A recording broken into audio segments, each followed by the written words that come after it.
निर्धार मेळावा आज पार पडतोय. आगामी मुंबई महानगरपालिकेच्या दृष्टीने महत्त्वाचा मेळावा मानला जातो. त्याचसोबत निवडणूक आयोगावरती आजच्या मेळाव्यात काय भाष्य होणार आहे?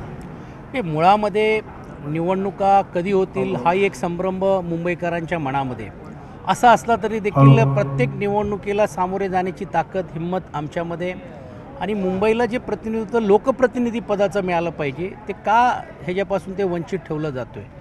आणि दुसरा सर्वात महत्त्वाचा मुद्दा लोकसभेच्या नंतर विधानसभेमध्ये जे अतिरिक्त वाढलेला जो मताधिक्य आहे त्यामुळे जी लोकांचा जो मतदानाचा अधिकार हा दुसराच कोणतरी हिरवून घेऊन जातो आहे आणि खऱ्या अर्थाने लोकांचा मॅन्डेट न करता नवीन खून सत्ताकरणचं एक नवीन राजकारण जे येऊ पाहत आहेत त्याला कुठेतरी आळा बसण्यासाठीच हा सादरीकरण करण्याचं काम या निर्धार मेळाव्याच्या माध्यमातून आदरणीय आदित्यजी करणार आहेत.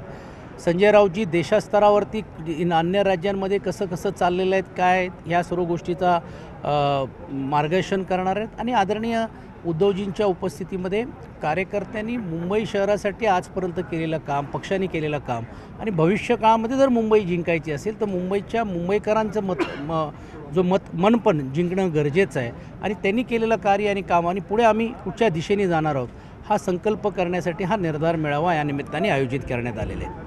पण या मेळाव्याच्या माध्यमातून जे प्रेझेंटेशन करणार आहे ते लोकांपर्यंत कितपत पोहोचेल आणि कितपत हा निर्धार जो आहे बघा तुमच्या माध्यमातून हे लोकांपर्यंत पोचलं पाहिजे, कार्यकर्त्यांच्या माध्यमातून ह्याची चर्चा व्हायला पाहिजे आणि आता जसं अन्य सर्व पक्षाचे नेते सांगत आहेत की तुम्हालाही लक्षात आलं असेल की विधानसभेमध्ये एक निर्णय होतो, लोकसभेमध्ये एक निर्णय होतो. विधानसभेमध्ये लोकसभेच्या नंतर एवढी मोठी मतधिक्य वाढते हे अशक्य गोष्ट आहे आणि हे कसं झालेलं आहे ह्याचं सादरीकरण आज ते करण्याचं काम करणार आहेत. जे या अगोदर राहुल गांधींनी अन्य राज्यांमध्ये केलं होतं, महाराष्ट्राच्या बाबतीत बाळासाहेब थोरातांनी करण्याचं काम केलं होतं. आम्ही मुंबई शहरामध्ये आणि मुंबई शहराच्या लगत असलेल्या ह्याच्यामध्ये नेमकं काय झालं किंवा काय चित्र झालं आणि तसं चित्र झालं नसतं तर कदाचित निर्णय काय झाले असते ह्याचा साधक बाधक सादरीकरण करून तमाम जनतेच्या मनामध्ये ही एक जे संभ्रम निर्माण झालेलं आहे की माझा दिलेलं मतदान देऊन पण माझ्या मनासारखा सरकार माझ्या मनासारखा लोकप्रतिनिधी का येऊ शकलं नाही. आणि म्हणून तुम्ही बघितलं असेल की विधानसभेच्या निर्णयानंतर देखील मोठे कुठे गाजावाजा झाले नाही. लोकांच्या मनामध्ये हा संभ्रम असल्यामुळे एक स्तब्ध झाला होता. तर ह्याची कुठेतरी चर्चा या निमित्ताने व्हावी या दृष्टिकोनातून हा निर्धार मेळावा आपण आयोजित करण्यात आला. पण या निर्धार मेळावा एकीकडे आयोजित केलेला आहे, दुसरीकडे मुंबई जिंकण्याचा एक निर्धार देखील या निमित्तानं व्यक्त केलेला स्वाभाविकच आहे कारण मुंबई हा आमचा बेस राहिलेला आहे आणि जसं मी सांगितलं की आजपर्यंत गेले 2 वर्षापासून लोकप्रतिनिधीपासून हा संपूर्ण मुंबई शहरातला मतदार हा वंचित आहे आणि म्हणून त्यालाही कुठच्या मार्गदर्शन करायचं आहे, कुठच्या दिशेने आम्ही जाणार आहोत, काय आमचं नेमकं संकल्प आहे हे देखील मुंबईच्या तमाम कार्यकर्त्यांना मार्गदर्शन करण्यासाठी हा निर्धार मेळावा आहे आणि त्याच्या माध्यमातून मुंबईकरांसमोर नतमस्तक होत असताना त्यांना देखील काय दिशेने आम्ही काम केलं आणि कुठच्या दिशेने जाणार आहोत. कारण आपण सर्वांनीच पाहिलं असेल की कोविडमध्ये राज्याचे मुख्यमंत्री नात्याने उद्धव साहेबांनी जे केलेलं काम आणि कार्य आहे हे मुंबईकरांच्या सर्व जाती धर्माच्या लोकांना भावलेलं आहे. केंद्र सरकारची काही मदत नसताना पण देखील आपल्या बळावरती या मुंबई शहराला आणि या राज्याला एक नेतृत्वाने वाचवण्याचं काम त्यांनी केलेलं आहे. या सर्व गोष्टीचा उपापाव होईल. जे विकास कामं आमच्या कारकीर्दीत झाले त्याचं उद्घाटन आज होतं आहे.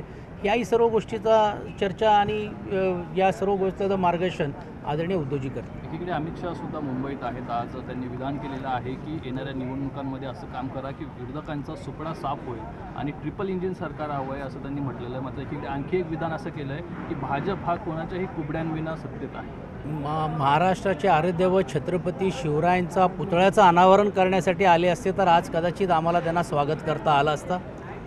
एवढंच नाही तर परमपूज्य भारतरत्न डॉक्टर बाबासाहेब आंबेडकरांचा जो रखडलेला स्मारक स्वर्गीय बाळासाहेब ठाकरे यांच्या स्मृतीस अभिवादन करण्यासाठी आणि त्यांचे मोठ्या प्रमाणावरती जो स्मारक त्यासाठी जी निधी पुढेपाठी केली जाते त्यासाठी जर त्यांनी लक्ष घातलं असतं तर मला असं वाटते खरोखरच त्यांचं स्वागत करता आलं असतं.